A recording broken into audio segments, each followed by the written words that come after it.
الشیطان الرجیم بسم اللہ الرحمن الرحیم وَاعْبُدُوا اللَّهَ وَلَا تُشْرِكُوا بِهِ شَيْئًا صدق اللہ العظیم۔ وہ درد بھی دیتا ہے دوا دیتا ہے، وہ درد بھی دیتا ہے دوا دیتا ہے، دل سے کوئی مانگے تو شفا دیتا ہے۔ کیوں مانگتے ہو غیر سے غیرت رکھو، کیوں مانگتے ہو غیر سے غیرت رکھو، بندے کو جو بھی دیتا ہے خدا دیتا ہے۔ سامعین محترم، آج کی میری تقریر کا موضوع توحید اور آج کا مسلمان۔ سامعین محترم، ہر مومن و مسلم کا اس بات پر اقرار و اعتراف ہے کہ اللہ کے سوا کوئی معبود برحق نہیں۔ توحید الہی کو دل و زبان سے تسلیم کیے بغیر مسلمان کا دعویٰ کوئی حیثیت نہیں رکھتا۔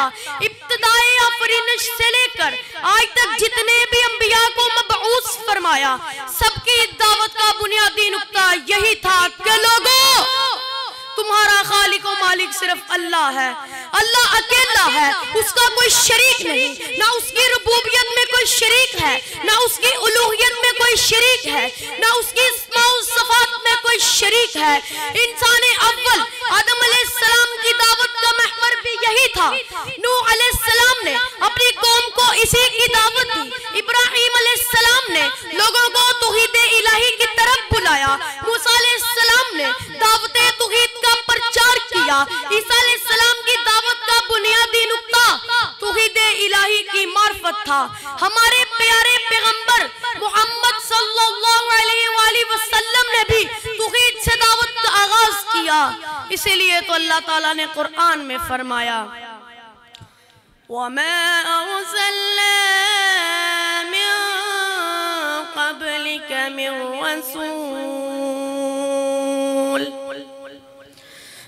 رَسُولٍ إِلَّا نُوحِي إِلَيْهِ أَنَّهُ لَا إِلَهَ إِلَّا أَنَا فَاعْبُدُونِ۔ سامعین محترم، ہر نبی کی دعوت کا بنیادی نقطہ توحید ہی تھا، اسی لیے کہ توحید قبولیت اعمال کی بنیادی شرط ہے۔ توحید بندہ مومن کے لیے عظیم نعمت الہی ہے۔ توحید اہم ترین دینی فریضہ ہے۔ توحید جنت میں داخلے اور جہنم سے نجات کا سبب ہے۔ جس انسان سے توحید جیسی نعمت چھین جائے، اس کے دامن میں ظلمتوں کے سوا کچھ نہیں بچتا۔ اسی لیے اسلام نے نور توحید کے استحکام پر بہت زور دیا ہے۔ آج ہم مسلمانوں کا المیہ یہ ہے کہ ہم توحید کے موضوع پر خرچ تو بہت کرتے ہیں، مگر اس کے تقاضوں کو عمل و فعل کے سانچے میں ڈالنے سے دور بھاگتے ہیں۔ ہم توحید کے موضوع پر مرنے اور مارنے کے لیے لمحہ بھر تیار ہو جاتے ہیں، مگر توحید کے موضوع پر جینا اور زندگی گزارنا نہیں جانتے۔ سامعین محترم، کتنے افسوس کا مقام ہے کہ آج مسلمان اپنی زبان سے لا الہ الا اللہ بھی کہتا ہے اور مزاروں پر ماتھے بھی ٹیکتا ہے۔ آج ایمان کا دعوے دار لا تشرک باللہ کا حکم ربانی بھی سنتا ہے اور قبر کو سجدے بھی کرتا ہے۔ آج اسلام کا نام لیوا اعبدوا اللہ واجتنبوا الطاغوت کا فرمانے باری تعالیٰ بھی سنتا ہے اور غیروں کے قوانین کی تعمیل بھی کرتا ہے۔ آج توحید کا دعوے دار لئن اشرکت لیحبطن عملک کے الفاظ بھی سنتا ہے اور قبر والوں کو حاجت روا بھی سمجھتا ہے۔ یہ کیسی توحید الہی ہے؟ یہ وحدانیت الہی کا کیسا اقرار ہے؟ یہ تو توحید کے ساتھ کھلا مذاق اور واضح تضاد ہے۔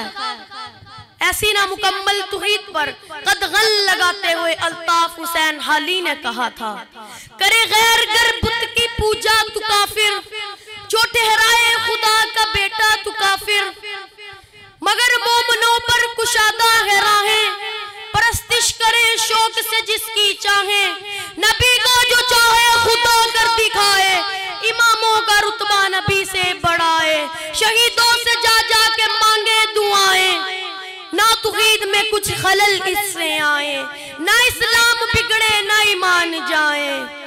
سامعین محترم، اگر ہم واقعی توحید کی اقراری ہیں تو ہمیں چاہیے کہ اس کے تمام تقاضوں کو پورا کریں. عبادت بھی کریں تو صرف اللہ کے لیے, قربانی بھی کریں تو صرف اللہ کے لیے, سجدے بھی کریں تو صرف اللہ کے لیے, صدقہ بھی کریں تو صرف اللہ کے نام کا. توحید کی امانت سینوں میں ہے ہمارے, توحید کی امانت سینوں میں ہے ہمارے, عصا نہیں مٹانا نام و نشان ہمارا. وما علینا الا البلاغ المبین.